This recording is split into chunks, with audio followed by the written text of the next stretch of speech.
Hey, Carpool Crew. Maybe you're in the car right now. Maybe you're still at home finishing breakfast or just getting ready for the day. Wherever you are, I'm so glad you're here. I'm Pastor Justin. Hey, before we jump in, let me give a big shout out to Abby out in Irondale. Abby, I'm so glad you're listening to the podcast.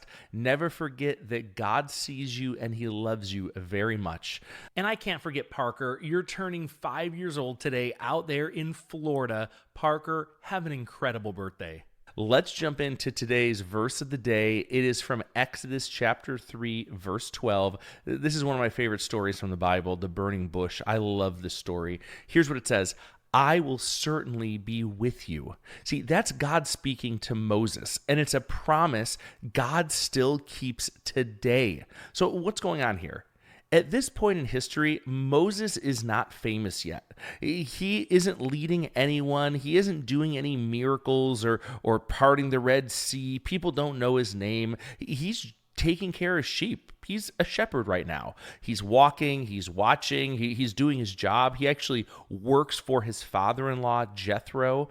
Now, when Moses is doing his shepherd job, he sees something strange. A bush is on fire. Here's the weird thing. The bush is not burning up.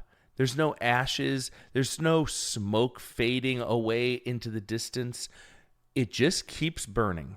So Moses thinks, that's really weird. It's probably what you'd think too. And he says, I'm going to go check this out. And so he does. When he gets up close, God speaks. He says, Moses, Moses. And Moses answers, here I am. And God tells him to take off his sandals because he's standing on holy ground. In other words, Moses is standing right in God's presence. Can you imagine that? Then God says something huge. I've seen my people hurting. I've heard them crying, and I am going to rescue them. And Moses, I'm sending you. So what's Moses' reaction to this? Well, he doesn't say, awesome, let's go. He says what a lot of us would say. Who am I to do this? I'm not good enough. I'm not brave enough. What if I mess up? And God doesn't say, you're amazing. Oh my goodness, you can do anything.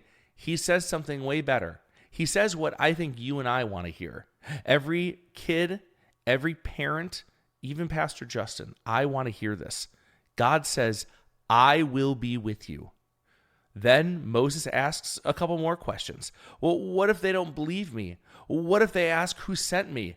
And God answers with his name. He says, I am. That means God doesn't run out of strength. He doesn't disappear. He doesn't get tired.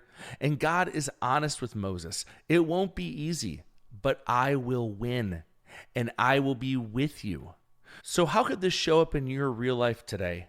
Well, first, God calls ordinary people. See, Moses was just being faithful for what was in front of him. So feeling scared doesn't mean God picked the wrong person. Moses was nervous, and God still chose him. See, God goes with you into hard things. God never said, good luck. He said, I'll be with you. See, school feels hard sometimes. Friendships can get messy. Doing the right thing can feel uncomfortable. You're not doing any of that alone. Here's the big takeaway today. When God asks you to do something hard, he goes with you. Remember, no matter where you are or how you're listening, God loves you. And parents, if you're liking the podcast, this is a great time to drop a link in a Facebook group or share about it on Instagram and encourage other parents to check it out too. Now, before you go, let's answer this question together. What is something that feels hard or scary right now? I'll see you tomorrow on Carpooling with Jesus.